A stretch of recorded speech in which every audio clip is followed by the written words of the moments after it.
a different strategy to get a broader cross-section of the community, as well as we coupled with infusing survey data to help us get a broad reach. So that was the other thing, as well as we wanted to have multiple touch points with our advisory boards. So that was the other critical thing, that we wanted to ensure that we had enough time to take that into account. The few other things that I want to note before I turn this over to our team for presentation is that environmental justice, and saying this for the audience at large, not necessarily for you individually, but environmental justice is more than nature. It's about how do we ensure that our ecosystem, our community at large, has the appropriate quality of life for individuals. And so you'll hear, as it's presented today, when we're talking about environmental justice, it's not just how do we ensure that there's trees and water and air. Those things are important, but it's actually broader based on the national front of what is environmental justice. It's defining the environment as the community, your neighborhood, and the like. The second thing that I'd like to note is that in this space, there are a lot of barriers, and there's systemic barriers. And we know that because we talk about that as we do our diversity, equity, inclusion efforts. And so some of the things that you'll see proposed are, how do we not just say that we're gonna do these small tactical things, while those things are important. Some of the other things that you're gonna see that's presented is more about how do you change things, program systems, mindsets, so that you don't have replication of or a reduction of things that you've had in the past with regards to injustice in that space. The third thing that I want to note is that this space in local government is really new. We're not the first, but we're in that short list of few. And so that it's not like we could say we could just completely borrow from somebody else and use in our community, which we would never really try to do. But there are some lessons learned that we're able to get from communities, but we're still in that leading edge of trying to figure out what this is and how do you come up with stuff that's within our sphere of influence, because there's things that are environment at large, but the tactics to achieve them may not be us. And then the last thing that I would say, because of that, and because this is new in the space, that it's iterative, like any type of planning that we do. This is just step one. This isn't the be-all that we're sharing with you. This is the first wave of what we think that we can start initiating and making traction in this space. And we will continue to evolve and grow and enhance things as we move forward. So with that as the backdrop, I would like to turn it over to Erin Stanforth, who will walk us through this framework and presentation today. Thanks, Dr. Johnson. That was fantastic.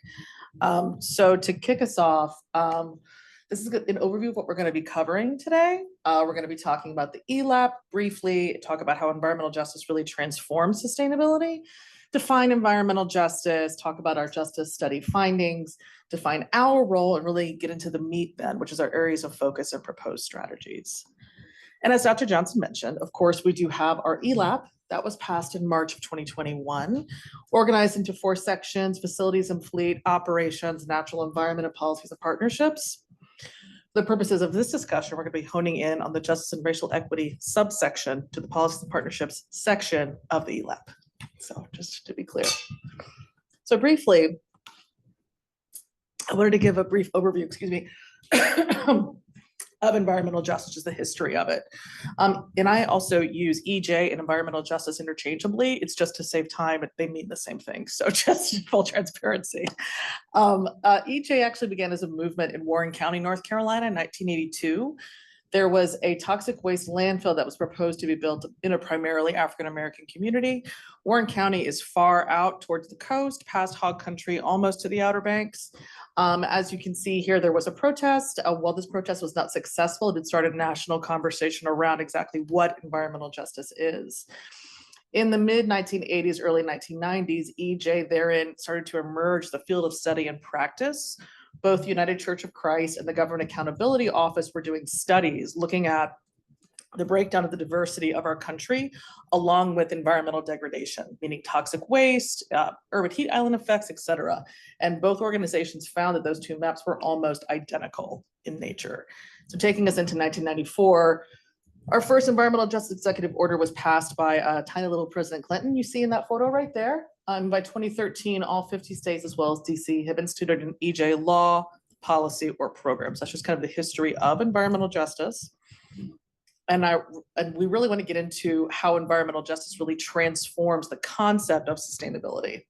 As Dr. Johnson mentioned, environmental justice kind of forces us to relocate where the environment is. When I think about the environment, I think of pristine landscapes like shown here, or some beautiful meadow or a really clean lake somewhere. But EJ forces us to relocate where exactly that is, meaning those pristine landscapes don't necessarily have equitable access for all parties across the county. And so we reframe the environment within the concept of environmental justice to be where we live, work, play, learn, and eat. And therein, environmental justice also reframes environmental issues. A good example of this is plastic waste reduction. Studies have shown that communities of color, lower income communities prefer bottled drinking water over tap water. If that's framed as an environmental illiteracy, perhaps a solution may be a recycling program or get some reusable bottles. If it's framed as an environmental justice issue, that speaks to the historic mistreatment and therein distrust of public drinking water systems, what we've seen in Flint, Michigan, what we've seen in Jackson, Mississippi, et cetera. And lastly, EJ also forces us to redefine who counts as environmental stakeholders. When we think about environmental groups, at least for me, I think about the Sierra Club, Nature Conservancy, those types of groups. And while those two groups do great work, I'm not trying to discount that in any way. Those groups are often affluent, white, male dominant. And so when we broaden who counts as environmental stakeholders to include Black, brown, and low wealth communities, as well as grassroots activists, that really gives us a really, I'd say a more holistic picture as to what's happening on the ground related to environmental justice. So I keep kind of dancing around the concept of environmental justice, but here's our definition, and this is cited from both the EPA as well as North Carolina DEQ, defined as the fair treatment and meaningful involvement of people, regardless of race, color, national origin, or income, with respect to the development, implementation, and enforcement of environmental laws, regulations, and policies. Beautiful. We want to take that a step further, though.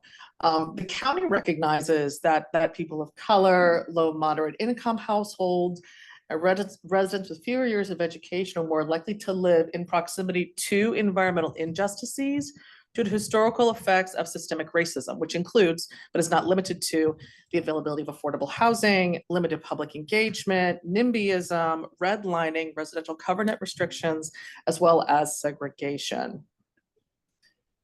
And so we find it's really important to define what our role is in this space. We are not some cool, sexy nonprofit. We are the government. Like, we can't just change things on a whim. And so we really think it's important for us to define what our role truly is.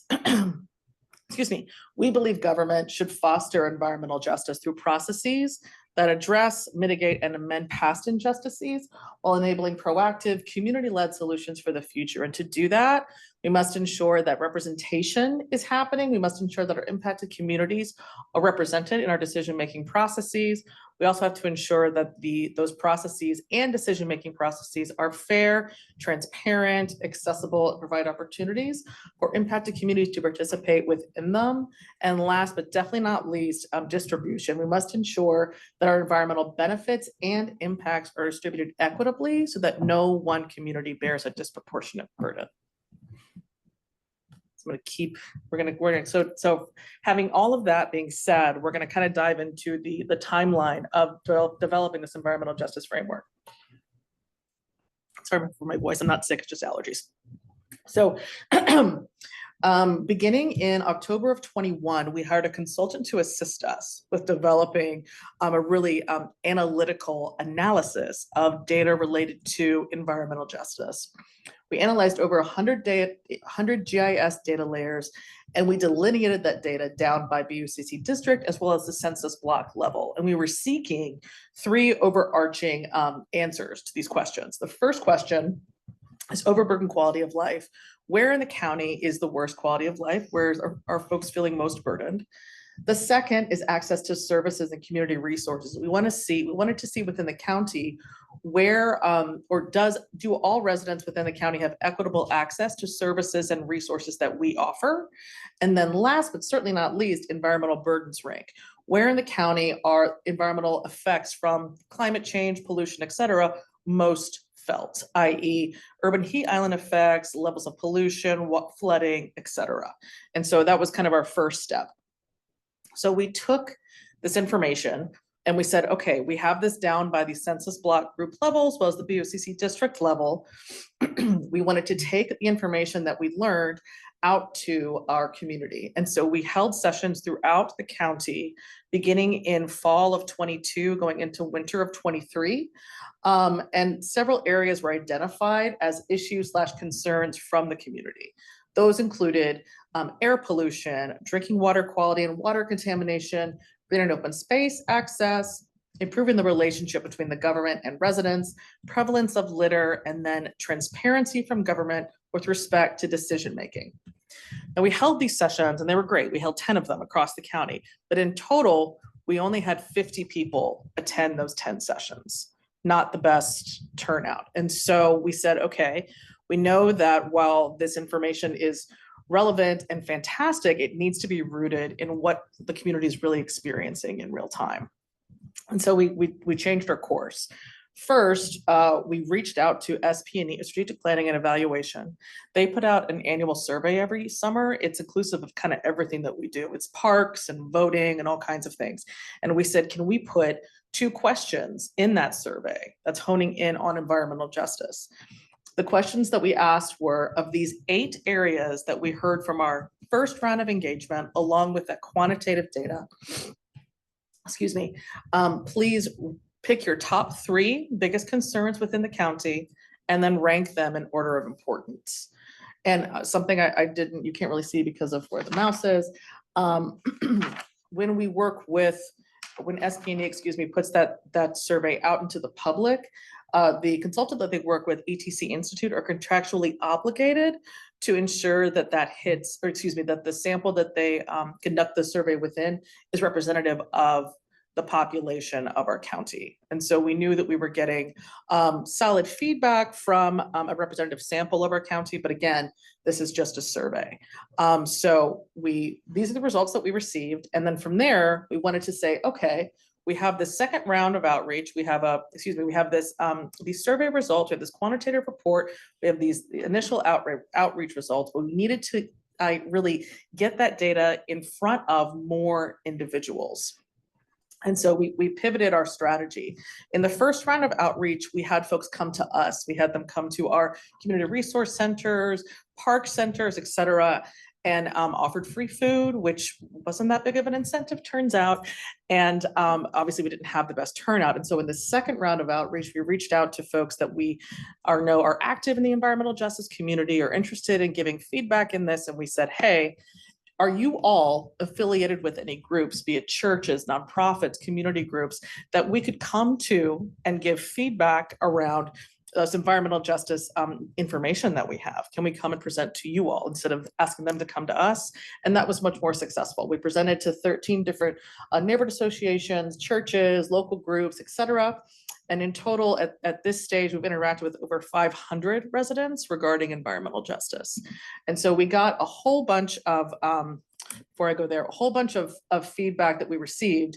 As we took that information in, I really want to be transparent in that the data that we've analyzed and has populated this framework has not only come from the community, but it's also come from us. And so we've been working with our subject matter experts in air quality, groundwater, stormwater, parks, public health to get, figure out what actual recommendations we can implement within our sphere of influence. I just want that to be really transparent. Okay, so this map, we've got 2 maps up here. The one that's blue, that's on the left side, I think. It's on the right side, that's what I mean. That map it breaks down our racial demographic. And so the darker the areas, the darker the zip, the more diverse that space is. And so we utilize this as inspiration to figure out where exactly we were going to go related to conducting rounds of outreach. And so the pink, orange, and yellow map, the legend's a bit difficult to read. Everything that's pink, that's a zip code that we visited for outreach in 2022. Orange, we visited in 22 and 23, and yellow, we visited in 23. Now, I will say, and you probably can't read what zip that is, 28262, which is, let me get this, right here. And then 28206 right here.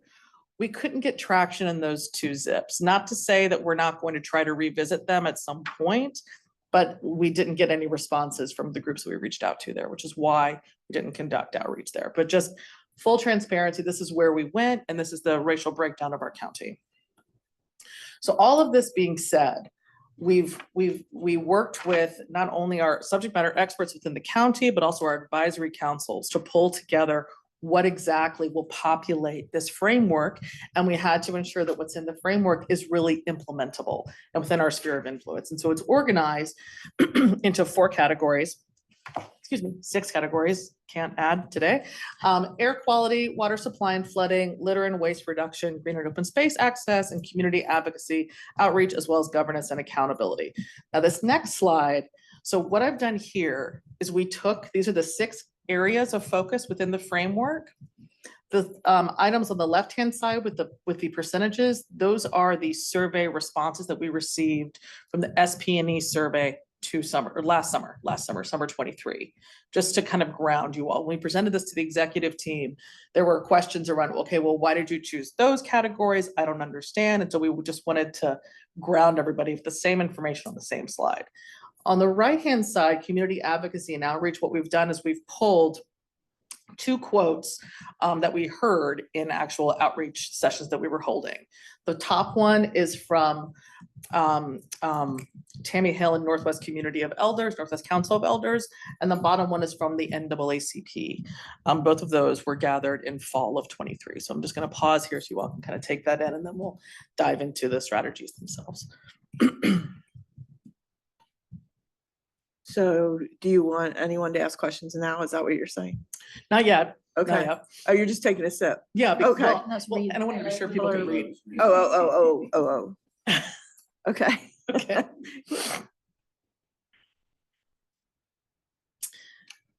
Okay. All right. So now what we're going to do is we're diving into what exactly we're proposing within the framework itself. And so again, the framework is organized into 6 categories. We're going to go category by category.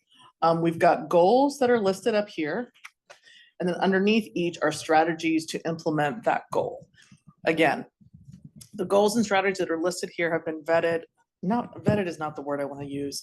Have been really drafted and inspired by what we know we can actually implement in this county through our advisory councils, along with residents, and then as well as our just internal experts focused on these particular areas. And so the first category is air quality.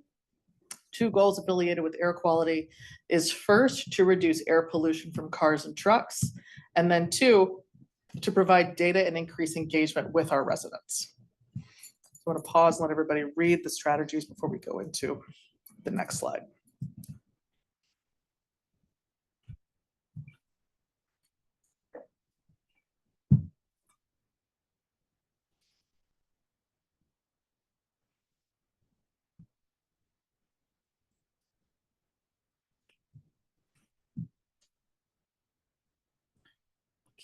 Okay, so I'm going to go into the next category, which is a water supply and flooding. And so our 2 goals here are to infuse environmental justice principles into existing stormwater processes and programs, and then also to improve and promote awareness of lake and stream water quality, as well as stormwater mitigation tactics.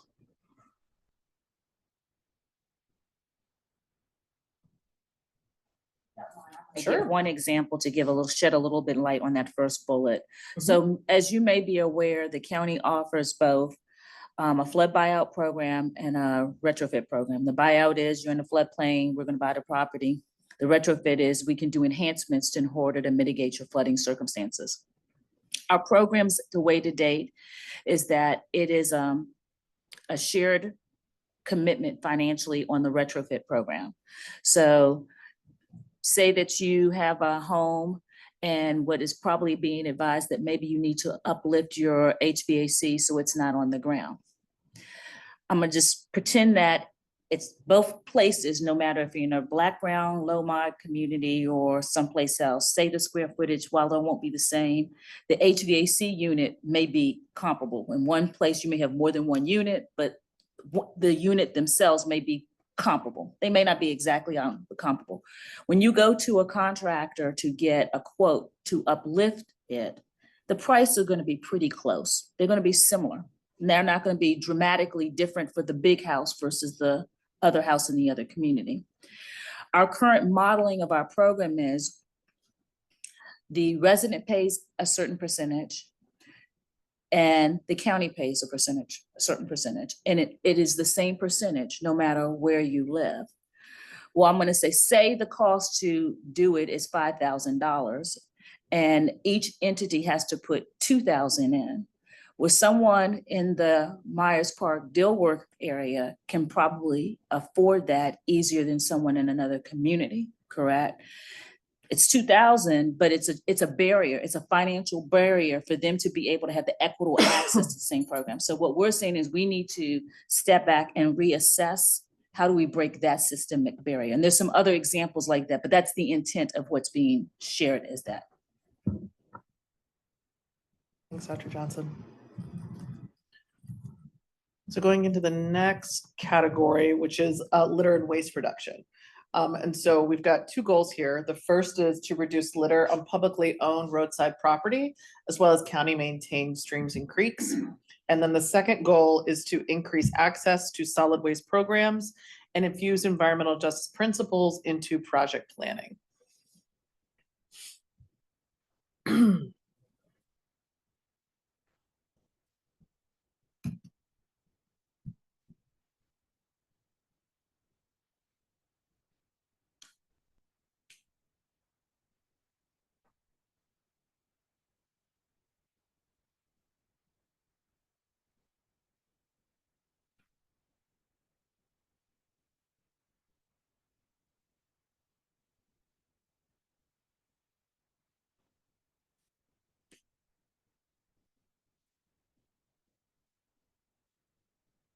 Going into our next section, which is a park and open space access. Our two goals here are to work to preserve and improve tree canopy and ensure equitable investments in priority communities.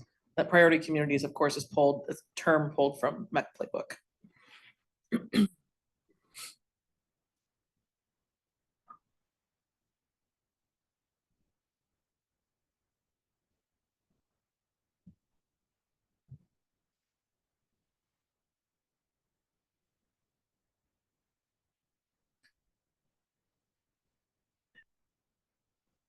Our next, second to last section is community advocacy and outreach. Our first goal is equitable access to community resources. This ninth goal rather, within this section is directly inspired by the quantitative report that we did. Remember how I spoke to equitable access to resources and services that we offer within the county? While this is lofty, we didn't want this to go kind of unanswered within our data analysis. And then the second goal within community advocacy and outreach is to ensure environmental representation within rezoning and new development projects.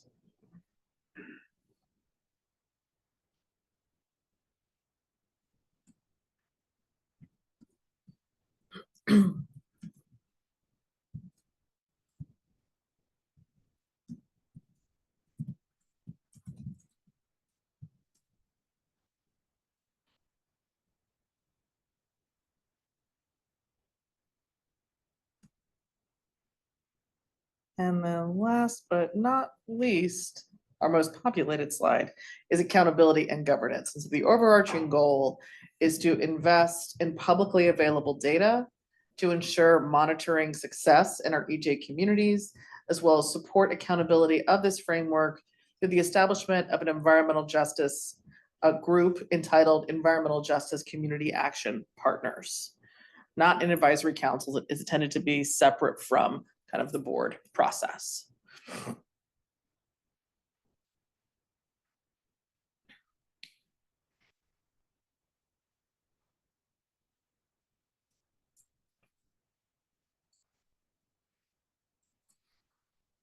Do you want to go a little bit deeper on that? Like, when you said separate from a board process, like just go a little deeper. I'll chime in and then Aaron can probably piggyback on it. The intent of this group is to help us have insight as it relates to what I'm gonna call internal operations and more of the tactical stuff. So it's, if I was to use another phraseology, they would be more like technical advisory for programmatic stuff, not necessarily solely about policy. And so it would be a group that's more heavily used by staff, recognizing that the board they would be working in concert with, but the board has advisory boards, and this is to be more grassroots, community focused, people who are engaged, not based on appointment, but people who want to say they really want to be involved and engaged and not be limited to the way that the boards are structured and selected in the process, but for us to be able to get individuals that aren't based on, I'm gonna call a resume, that want to be engaged. When we were engaged with individuals as part of the community engagement, they were people from neighborhood associations and like who want to be able to put input and share and be involved, but may not be at the same magnitude of how you as a collective body makes those decisions for who's representing. And then the second thing is the more engagement piece is with staff. We're really trying to ensure from a staff lens that we're having their input and engagement to help drive these things. Like, so for example, if we go back to the one I was showing for retrofit, and the advisory board for the stormwater advisory board would be engaged, but then we're also having more conversations with individuals who may be impacted and have representation in a different way to give us input. So it's giving us a different, broader cross-section of representation.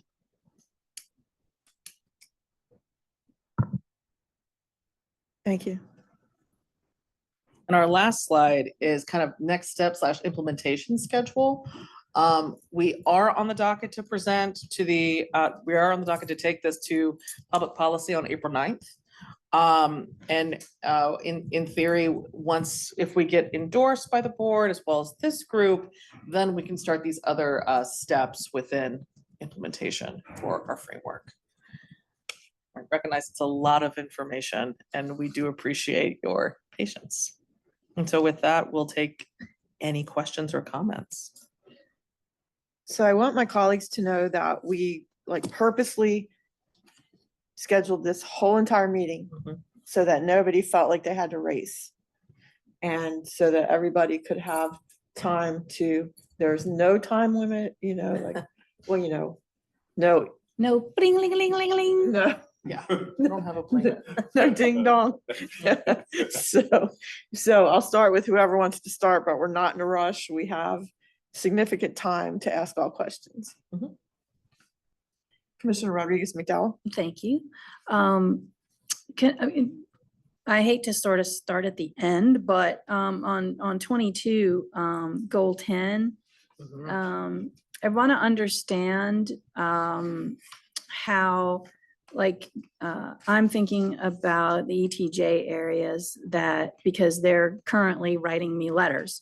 So it's front of mind. Yes. So ensure environmental representation within rezoning and new development projects. I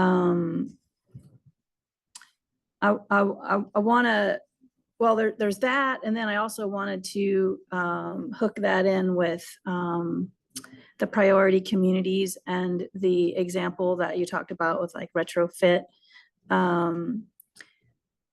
So when you talk about, because there's ETJs that are priority communities, and then there are ETJ areas that I don't think would fall under priority communities because they're not circled on the map. Am I right? All right, They're so not. let me attempt to answer, which I may fumble, okay? But I'm gonna try to, I think I understand what you're asking and I hope I get an answer that aligns to it. The other thing about environmental justice is that there's things that we need to reason why I broached about being intentional about systemic racism and being able to bridge systemic barriers, I'm gonna use tree canopy as an example. We have tree canopy problems or opportunities that are more than just in areas that are considered to be low, mod, Black, brown communities, because development is happening everywhere. So an environmental leadership action plan, big picture, we need to be very intentional about what strategies we are doing for tree canopy as a whole. But notwithstanding that, we also have to be intentional to understand, are we doing anything detrimental to Black, brown communities and or the like? So it's both elements that have to be part of our environmental justice work. It's not either or.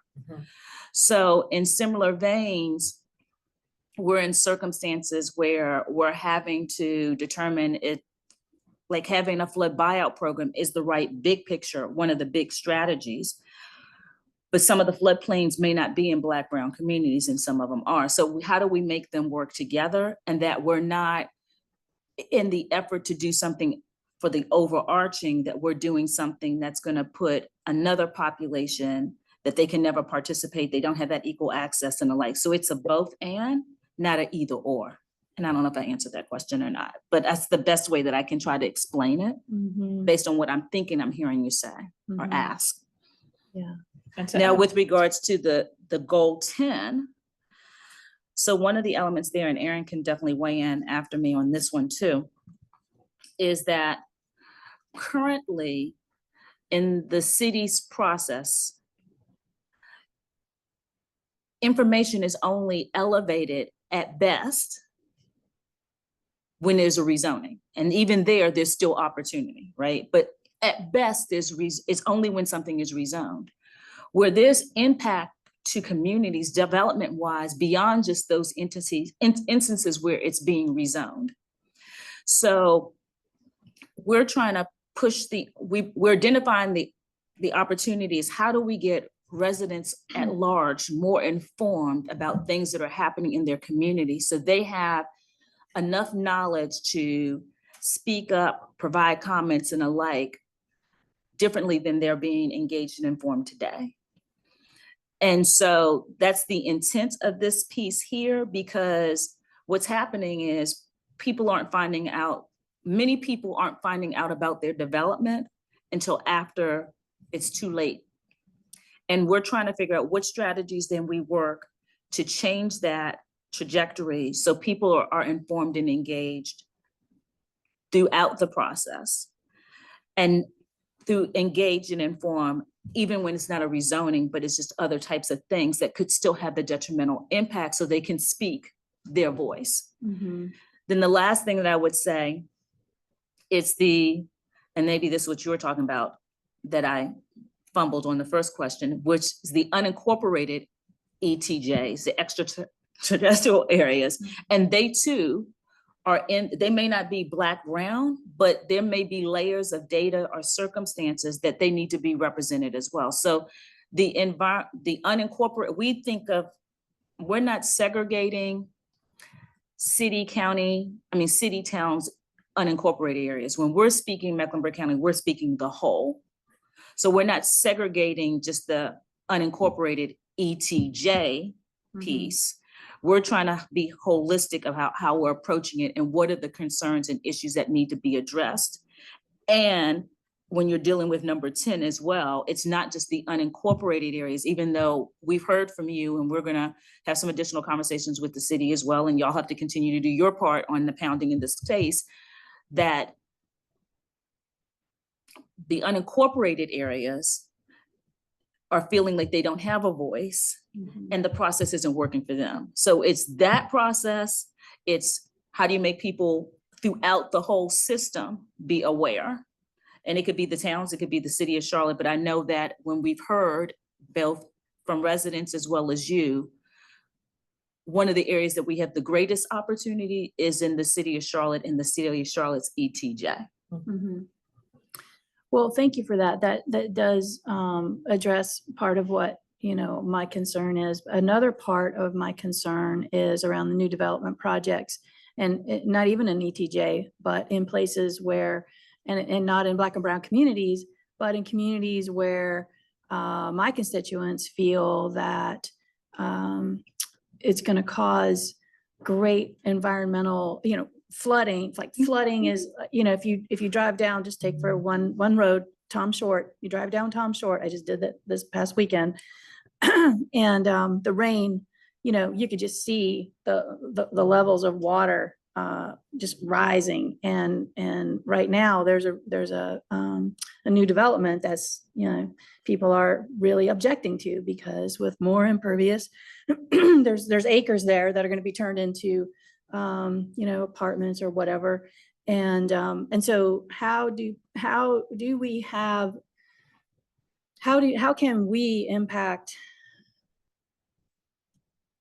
Like, these are not underprivileged communities that need us to step in, but they are our constituents that feel that, their quality of life is going to be affected by these changes. And so, like, how do So we? that's interact why I with that? said it's not either or. Right. That's why I said it's both and, right? So when I'm saying that the essence of number 10 is the county as a whole, when we start being more intentional and find out how do we have systems to ensure that people are aware that development is occurring and when is the opportunity for them to speak to their respective local government, then we'll be solving for the whole, right? So we've got to figure out, how do we become more intentional?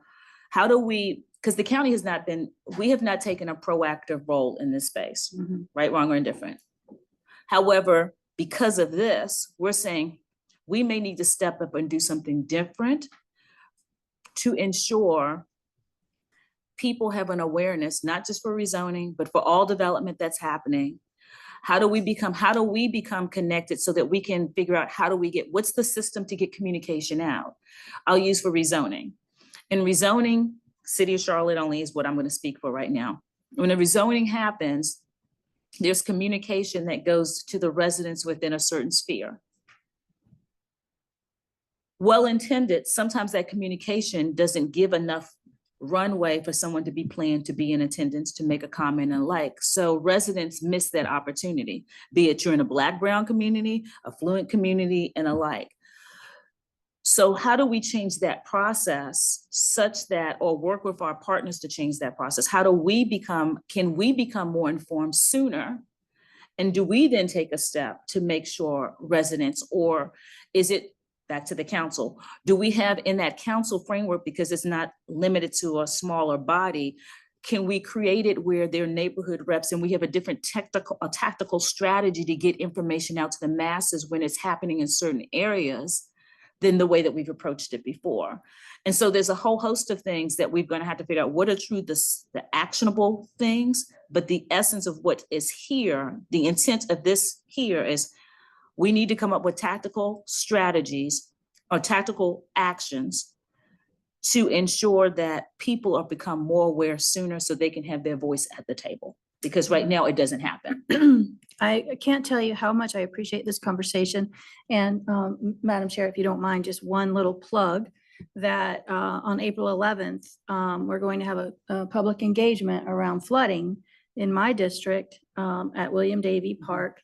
And I don't have the exact time yet, but it's going to be April 11th at William Davey Park, because people need a voice and they need to understand the process. And this is what we're going to try to do, is raise awareness on the process and what are the appropriate times when people can have impact into what's happening around them in their own in their own areas where they feel like they're going to be negatively impacted. And so anyways, it just couldn't be better timing. And then we may find out that the strategies, again, this is overarching. This is the goal. We're trying to ensure environmental representation throughout the county when these things come up. When we start getting the tactics, it may not be all county staff. We may have to leverage you individually, right? It may be that we make you aware and you make your constituents aware. It may not be the sole answer, but it may be we all have to work together to make this happen, because different people receive information differently. And like how we noticed in the first wave of communication when we're trying to outreach, it was it was advertised, was posted and everything like that. We built it, but they didn't show, right? And the second one, we changed it and said, okay, let's get to, I know community liaisons, so-and-so knows community liaisons. Hey, are you willing to have at your next HOA meeting, can we come and present? Sure, Leslie. So how do we strengthen our connectivity to the people that are the grassroots people that are gonna be able to influence and make sure information gets to people so that they can act accordingly? Yeah, that's great. Thank you so much. No, you're more than Thank you, welcome. Madam Chair. So I'm going to make a few comments and then I'm going to call on Commissioner Jarrell. On one of the slides, first, you were going over environmental organizations, and I just want to say that it was individuals that work with the Sierra Club who were stakeholders as part of giving input to like, what should we yes. have in the ELAP, Yes. who said, we'd like to see an environmental justice framework. And so even though that's not what you typically think of, Sure. they are the one that lifted that up because we extended the timeline. And so I want to make sure that I give credit to them because they really took it seriously, like giving input. And I want to give examples because I think we need examples. And so, for my colleagues, when we built the Foxhole landfill, it was out on, the edge of South Carolina. And it's intended to be a landfill. And then Valentine came, and then more development came. And they're like, we don't want this landfill. Now, the landfill was there first. Because of the power of the people that live there, it's a construction and demolition landfill only. So we only put C&D waste in this. In communities where they don't have the education, where they don't have a voice, where they don't understand it. Like Alabama, they receive the toxic waste of the nation. How do we do a better job of, it's in my mind, all these things are in my mind because when the Foxhole was supposed to be the recipient of some toxic waste that was going to be produced, the whole project failed, but it's because of strong leaders that showed up to represent the community, but they were going to gasify our waste. And they said it was like, magically non-impactful, but the waste was toxic. And the citizens around the Foxhole heard that it might be coming there. And they came to say, no, we don't want this waste. And they won. Like, that doesn't, like in Alabama, that doesn't happen. And so I think, when people are scared to drink the water, like when you see that as the number one issue, I have friends from Africa. So South Africa, and I think I sent it. I don't know who I sent it to. Maybe to you, Aaron, I don't know. It's the most polluted place on earth. And so when, people from Africa move here, they have that feeling of they don't want polluted water. So I have friends from Kenya who they won't drink it unless it's out of a bottle. They don't trust the water. And so like, I think that's like in here. And that's the mindfulness that I want us to have. But also like what you're talking about. A lot of times citizens, they don't know how the whole process works. So by the time they figure out who they're supposed to talk to, and it's too late, it's pre-baked. And how do we keep the pre-baked from happening where we're talking to developers or whoever has these ideas way before it's baked? And I feel like the development is happening so quickly, like we can't do this fast enough. We should have done this a long time ago. And so like it's great, but how do we do it? Like how do we make it happen faster?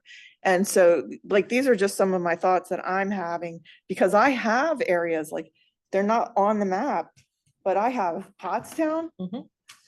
Like, you know, they have a landfill right there. They're very legitimately distrusting of government. And then I have, in Davidson, I have asbestos. Mhm. I have, you know, like I have these areas where there's distrust, and I think we all do. But I'll go more later. I want to give everyone else time. So Commissioner Drell. Can I do one follow-up? Because I just realized something that I want to make transparent for Commissioner Rodriguez McDowell. We've done a different edits when you get different people's input and the like, and what is somewhat missing in the way that that is now phrased that we can revisit is being more transparent about the resident engagement as part of that process. It was supposed to be two-pronged. Is one, what can our own staff do to provide comments and become more knowledgeable and provide comments? And then two, how do we as staff be more intentional to come up with strategies to ensure that the residents become more informed to the best of our ability? Thank you. Commissioner Drell. Thank you, Madam Chair. So the conversation has my mind going in like 1,000 different directions. A couple of just quick observations. Do you mind going to the slide that's the heat map of the county? With the two slides, but while you're going there, one of the things that I think about right out the gate is, you know, with respect to development, because I think we all have a lot of angst around this idea of development. For me, I just think that there's a responsibility for everybody, right? I mean, you're not going to stop, in my opinion, you're not stopping economic forces, but it should be responsible. We're a growing community. There are benefits to a growing community from my perspective. We're here to provide stopgaps and to hold people accountable when they're out of bounds and out of pocket, and they create a dispersion that you see on the map to my right, where communities of color have been disproportionately impacted by the results of people running around unchecked. And that's not everybody, so I don't want to cast, you know, aspersions on everybody. It's not everybody, but for a long time, that's what we're seeing, the results of this over generations, right? And to be honest, the reason for that is because people that have sat here have not had the political will to stop it for a lot of different reasons. As Commissioner Powell used to say a lot when we first got on, you know, you have a lot of people that have undue sway and influence, and it matters, right? So if you want to do good work, you got to sit in this seat to be able to raise your hand for policy. That's the reality of the situation. So they do have a level of influence. So until we have the political will to say no, regardless of the circumstances, and implement policies that will stop this, then we're going to get the same result. You can draw up the most beautiful framework in the world. It's not, and it's one, you know, I'm a huge fan of yours. So it's wonderful. But I think, and you'll hear me say this again when you present to the big group, unfortunately, if we don't have the political will to really do something about it, then you just wasted your time, and I apologize to you in advance. I just think that that's the reality of what we're doing. But for me, everything's a balance. Everything is a balance. And so how do we bring in the developers? What does the enforcement mechanism look like? I have no clue, but we've got to start finding some level way to enforce. I think some people, you know, fees or fines are appropriate, and others, they could care less. They'll pay it and keep it moving. So I don't know what the teeth looks like, but I would love to be able to explore that. And I know this was just a framework, and we'll put together some tactical pieces to it. And with respect to the tactical pieces, one of the things that I would like to see are some really measurable goals. So when you take the broad buckets, air quality, water, environment, just like we have our net carbon zero goal 2035. So where are we trying to be with respect to air quality in those areas, Leslie, with, you know, in those areas that are most impacted in the community? Where are we supposed to be with water quality in those areas? So those are just a couple, and again, I understand, and I understand this was the framework. I'm just throwing some other things out. And then the other point, because I want Commissioner Altman to be able to go with plenty of runway. One of my biggest concerns is in this particular area, our staff does not look like, is not representative of the people that are most impacted in this particular area. And so as we're making decisions and framing up things, I think, and Dr. Johnson spoke to this and I appreciated it, to make sure that we are getting that qualitative voice and information and data from those people that are being impacted. And as we kind of synthesize it and massage it to do what Commissioner Powell is saying and put it in terms that are practical terms. Just very practical terms on how I can apply it. Like if we're talking about, you know, air quality, well, from a county's perspective, we're advocating for additional, you know, transit options to take people out of their cars or whatever, and be able to move people in ways that, you know, don't create a bad environment, or just what are ways, how do we get with the folks to help us better understand the right language to use as we talk about air quality or water or even their physical environments. I'm just curious how, if we would do that. And the last thing I would say is this, and I can't stand speaking in absolutes, but I'm gonna do it this time. I think it's incumbent upon us and staff to come to this board and to say, you need resources to deploy into these communities to collect this qualitative and quantitative data. We should be using groups like Action NC, Save Our Children's Movement, and those groups that know how to go into communities that we want to touch and knock on these doors with a clipboard in hand, collect this data, inform them of what's going on. And they can do it in times when people are home in these communities. When we're doing these meetings in the afternoon, they can't be here. And at night, sometimes I think when people work in multiple jobs and different things like that, they're tired, right? As much as they care. And so, but I think I would love to see us develop a program where folks are going out in the community. We're saying, hey, here are the census tracts. You need to get in here. You need to touch every door. And yes, we pay for that. You know, and I would love to see that, collect that data and come back. So thank you, Madam Chair. Thank you. And before I move on, I do want to really thank you. And I want everyone to have a mindfulness of, it's not okay just to say we had 10 meetings or 15 meetings. It's not okay. It's awesome that you figure out a way to hear the community. And I know it's time consuming, but it's the right thing to do. And it's so rare.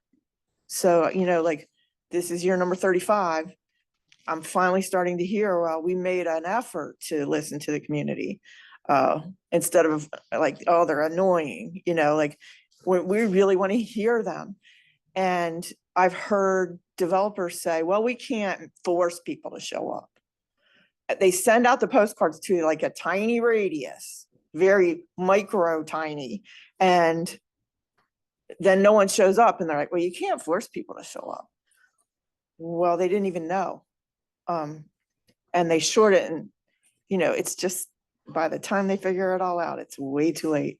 And so I really appreciate when I like true governance, where you find a way to hear the people. And I see that here. Thank you. Commissioner Altman. Thank you. I wanted to speak to an item of air quality to let you know that the city of Charlotte has a goal of getting to like 100% electric buses.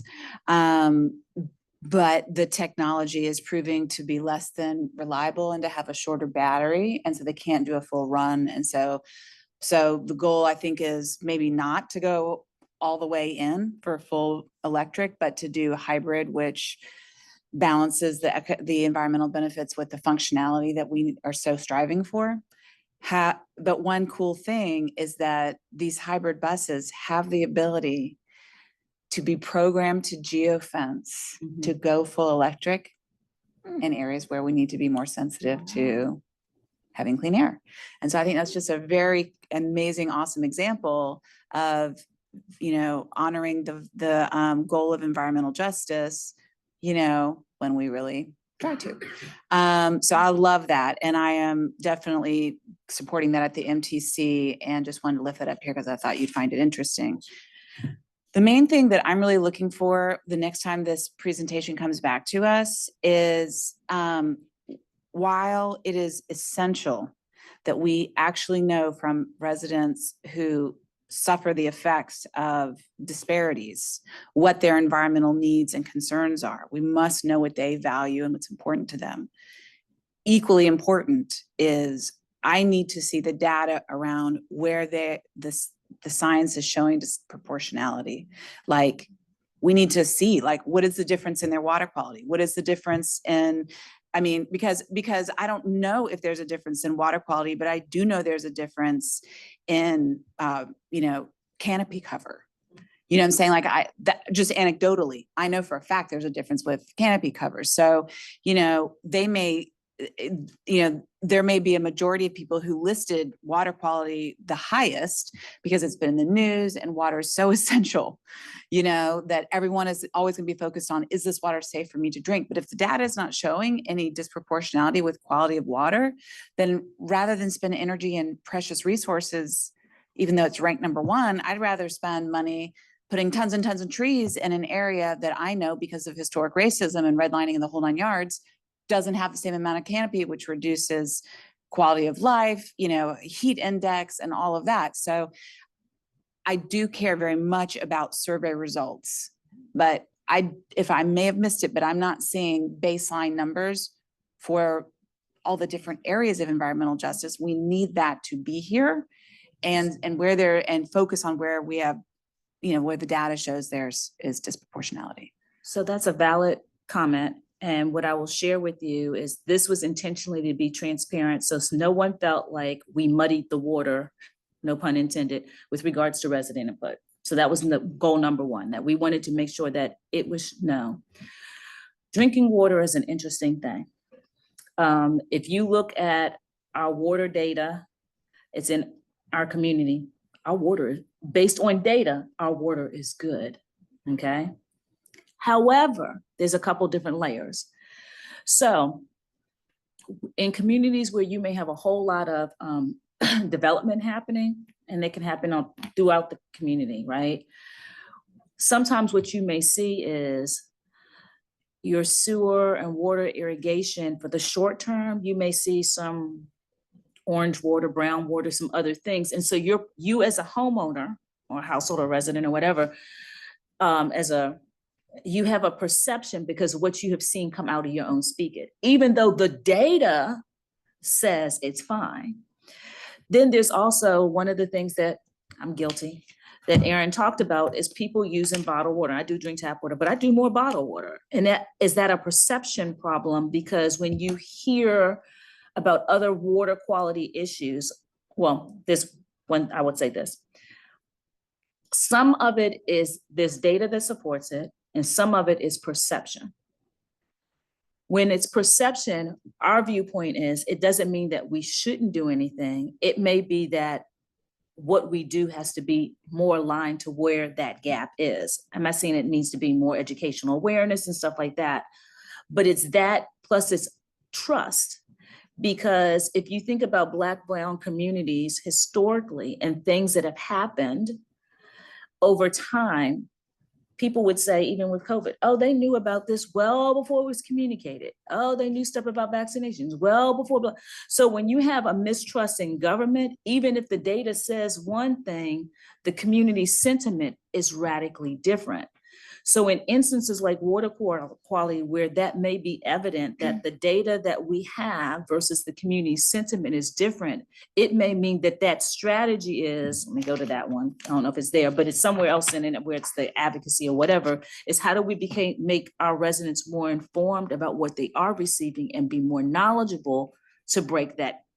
But we may say the big financial investment may need to be someplace else. It may be in EVs, it may be in cars, but because it is a perception, we can't not do anything. It just may be a different tactic. So that's the way we were trying to think about approaching it.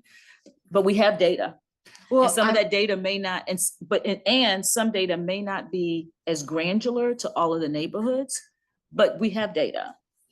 Well, yeah, I mean, just before we vote on a plan and start allocating resources, I think we would want to actually see baseline data for whatever the categories are. And yeah, help to educate people because, you know, water bottles are not free and they create environmental hazards and harms on their own. So we should definitely be spending resources and energy to educate the community if, Baruch Hashem, here in Mecklenburg County, our water is good. And you'll notice one other subtle thing. So when it came from residents, it was drinking water, right? And so we had to be intentional to change it from drinking water to water supply and flooding, because that's where we know.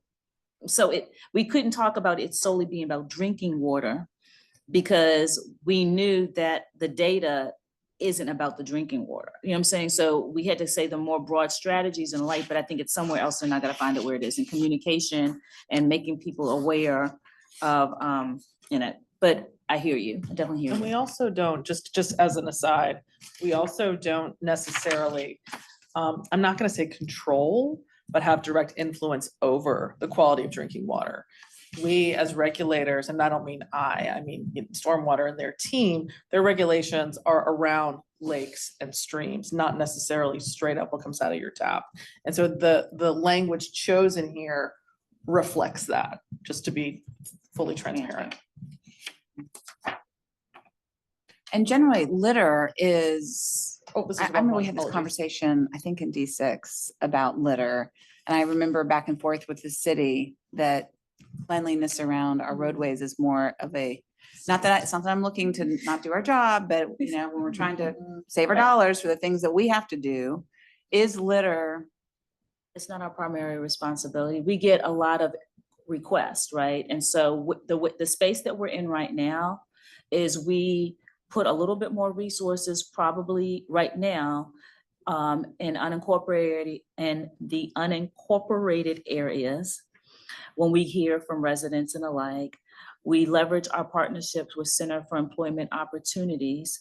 And when we have a one-off or something like that, that staff and resources, that crew goes and responds accordingly with our solid waste staff and trying to ensure that we are able to do quick responses to it, because we want particularly in the unincorporated areas, we want those residents to feel like their right-of-way spaces are equally important. And it's not that trash only gets picked up on certain parts of town, but that part of town it gets as well. The other thing that I would say is, I think the broadened strategy here is how do we recognize that the state, when they do road cleanup and they have their cadence. They can't be here every week, but no sooner you pick something up, somebody can throw something down, right?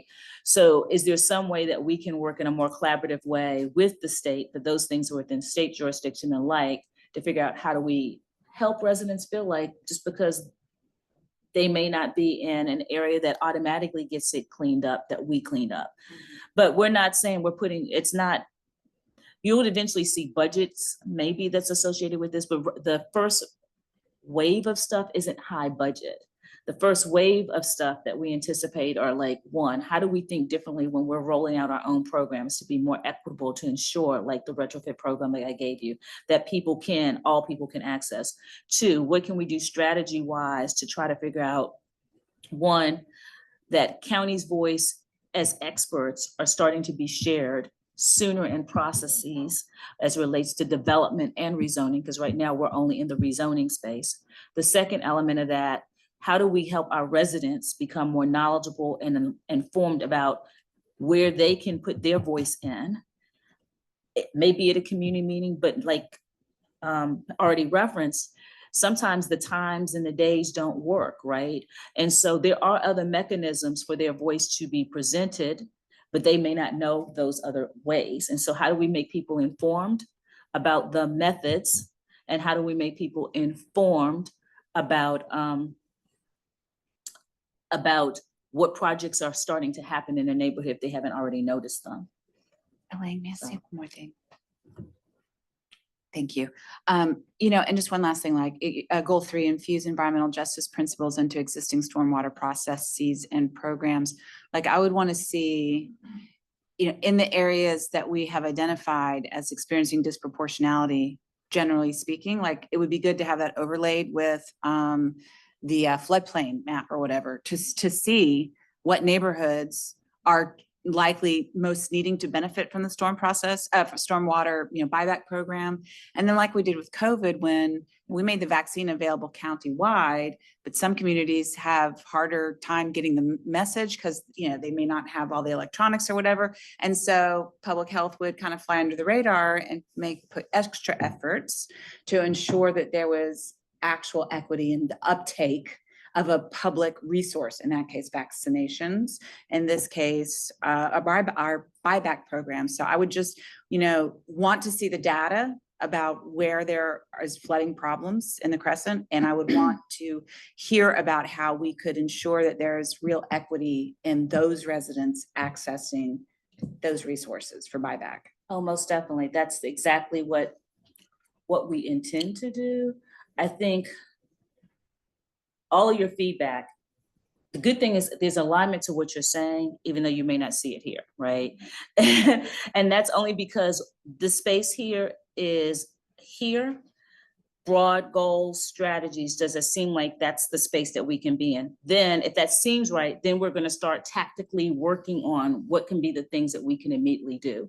There's layers of data that you referenced it, and we contemplated, I don't know if it should be an appendix or like, but there's a host of data, but it's like, how do we make it in this presentation, information that doesn't overload you with all of that data, but we have those layers on different lenses, and we have them by district where we looked at, okay, these are the areas of maybe focus that it's in this district. This is the areas of the top things that, because they're not the same. This area may be flooding and this, that, and the other. Over here, it may be something else. And so even when you look at it in your respective districts, it shows up a little differently. Well, it might be interesting to have a district breakdown of the top environmental challenge or funding priority per district. And maybe we can put that. That in would be an very appendix or interesting. whatever. And to get that validated a little bit. Anyway, thank you, Madam Chair. You see, our meetings should be like day long because it's so important. It's so important. A couple things. I think another really important pillar is relationship to chronic illness. And so when you look at some of the map, you know that you'll see more chronic lung disease in some areas. And how much data do we have on that? Like, does public health have any data? Because there is a relationship to chronic illness. And I just think that needs to be more in here. And public health relationship in here. And I hope we just keep going with making sure that we're really listening to our advisory boards. We're really listening to citizens. We're not shushing people. I really believe in democracy. I really believe in listening to people. And I feel like they've been shushed for so long by people with disproportionate sway. when he said, I say that, they have impacted the policies and the infrastructure of government to get their way. And our professional experts throughout all environmental, their hands are tied on how much they're allowed to say. So what happens when air quality and stormwater and park and rec and waste management, when they're limited in what they can say versus, well, this would be a smarter way to do it in pre-development.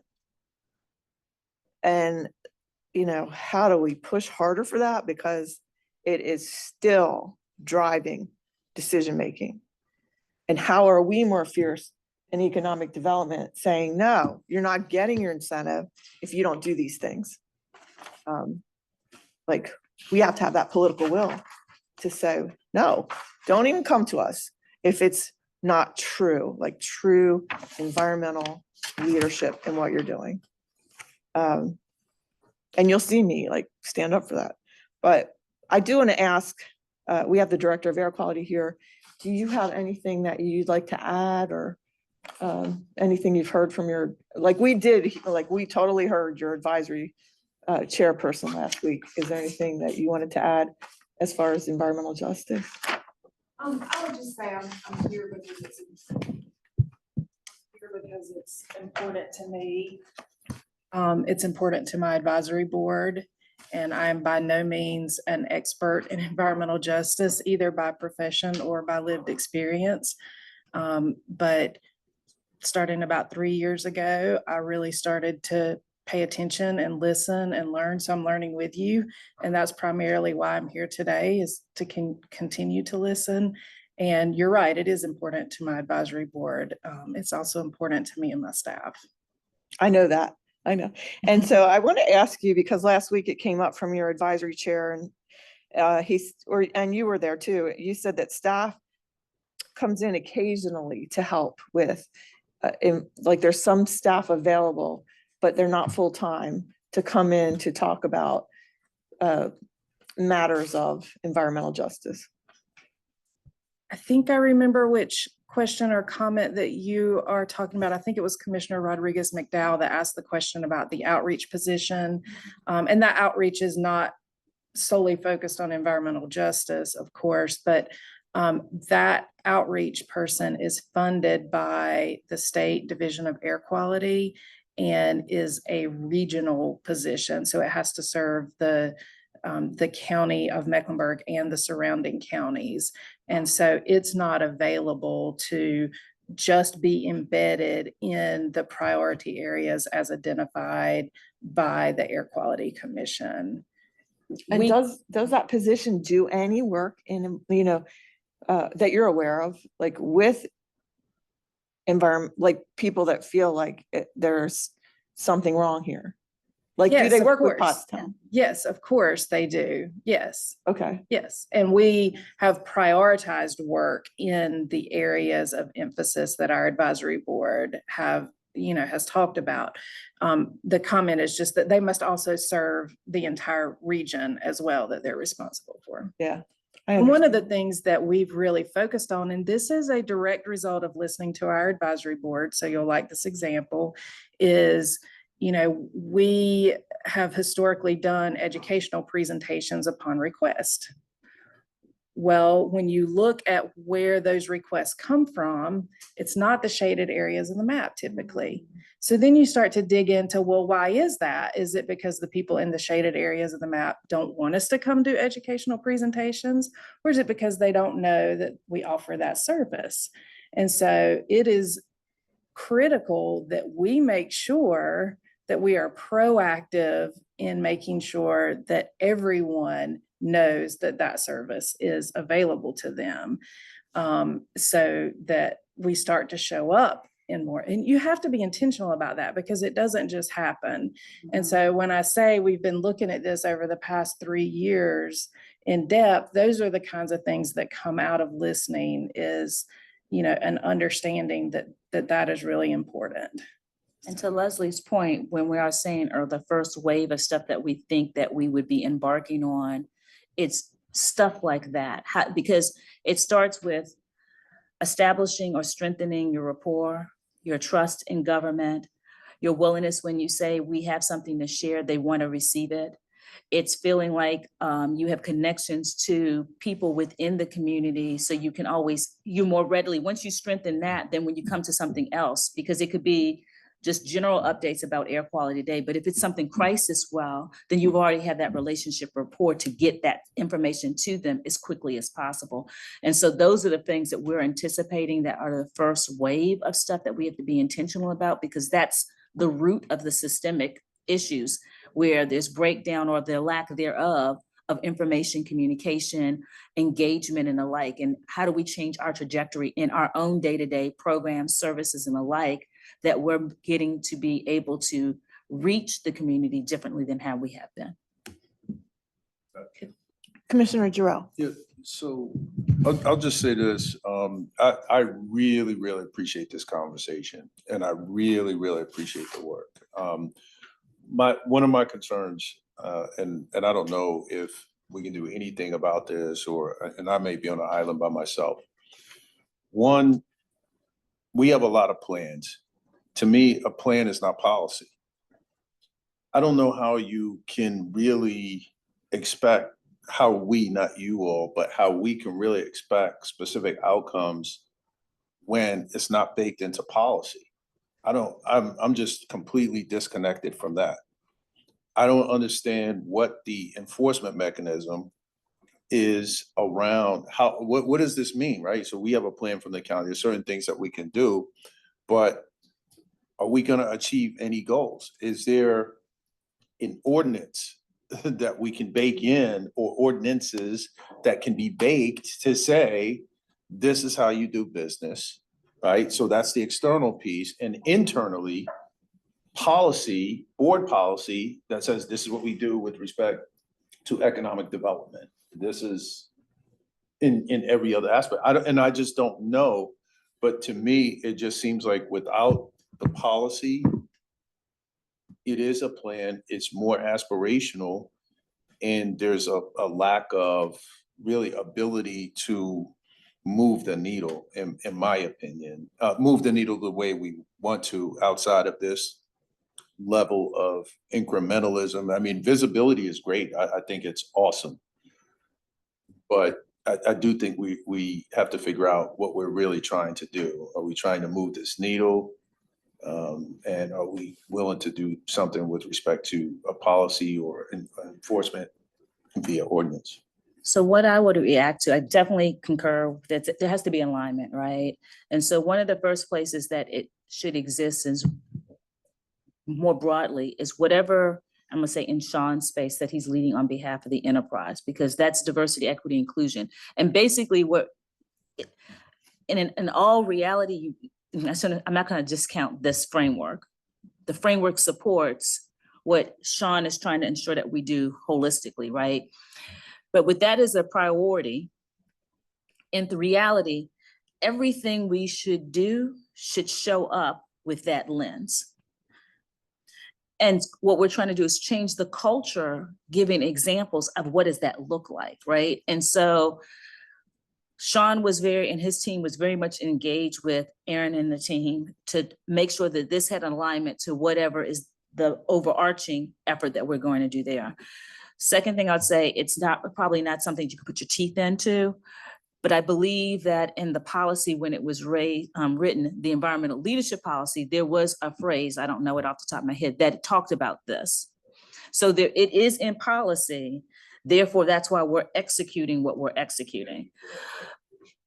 Now, I also know, because I'm a data person too, what are we trying to, like, being able to move the dial, being able to show data that changes. And it's what we're going to have to grow into. So like, I'll use the water quality. Right now, we know water quality, just by the data that talks about drinking water, there's not a problem, right? So we can't use that as the metrics that make the difference. But what we know is the perception, and is that the measure that we're trying to, over time, if we do a better job, have that to be a lower priority than what it is? And or are we, it's more secondary and tertiary measures versus the bigger outcome measures? Like, I'll go back into the retrofit program. One of the things that I could say from retrofit and flood buyout, there's an element about the flood buyout program, right? Are we really, the people who participate in those programs tend not to be in minority communities.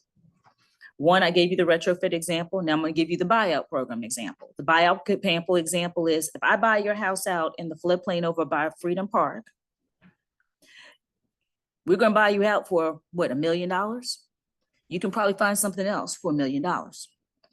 If you go in a Black-brown community, that property may not be praised to the point that you can go buy something else of equal quality. So that's an inequality. So we've got to figure out why we stood these up, and they were the right things to do, and they're good programs. The program isn't equitable. And so that's the conversations, and like Leslie's saying, okay, we realized that we didn't do a good job making people informed about stuff. And so there's a lot of grassroots things as we're having to try on to make the culture of the organization understand it. At the same time, try to figure out what's the bigger thing that we're trying to achieve. I welcome that challenge. It may not be solved for like instantly. Sure, that's fair. And I want you to know, Commissioner Jarrell, you are never on an island. Especially in here. And that I'm really proud to work with 3 other commissioners who really embrace this priority, because there are so many elected leaders throughout the nation that just don't even pay a bit of attention. And if we're not protecting the environment, nobody will. That's right. It's, and people have that. I think, I remember the first time where I heard, I was young, that it was okay to have some toxic emissions. And I thought, it's okay. I couldn't imagine, like, there are places in Kansas where it's still okay, where they do research and development. And I think, well, I wonder who lives around there that's breathing all of this. And there are other places, but it's just so shocking that you can't rely on you really need to be serious as a government official. And now I will give it to you, Erin. I have a quick question, a quick clarifying question. Okay. So, as I mentioned a moment ago, we are on the docket to take this to the April 9th public policy meeting. I think what I'm hearing is that we should maybe push that and come back with some edits to this group first. I want to be really transparent about that. I say yes, because I mean, I think we should see what's available by district. I think what you've done, and I think that we need to not just give a great update, but show what the action plan is. And I don't know that we're in a position to do that yet when we don't have the baselines. That's all. And I would like to see more relationship to chronic illness, as I think it's really a pillar. Yeah. So With that as the plan, I just want to manage expectations, okay? So if the interest is like, we can we can effectively react to the things that we've heard today, i.e. put something about the chronic illness and the relationship there. We can easily provide 120 GIS layers or a subset by district. So all that's the easy. If we want to go to the tactical part of the action plan, that's going to take more time. Not saying that we can't do it, but if you feel like that would help you better understand what would be executed, we gladly can do it and work towards it a little bit more and have a potential tentative timelines of when that will happen. Notwithstanding that, it will just take a little bit more time. So you may not see, so we could easily come back whenever you feel is appropriate to come back to give the quick information. If you wanted the tactical actionable plan stuff, then we may have to come back a couple months later. and just managing expectations there. Doesn't mean that we can't do it. It doesn't mean that we can't still, there's some things that we're just enculturating and we're trying to have everyone look at things differently. So I'm gonna use like the retrofit program. We're already starting to noodle on things. Even if you said you didn't like it, we're still gonna noodle on it because it's the right thing to do. So it doesn't mean work won't get done.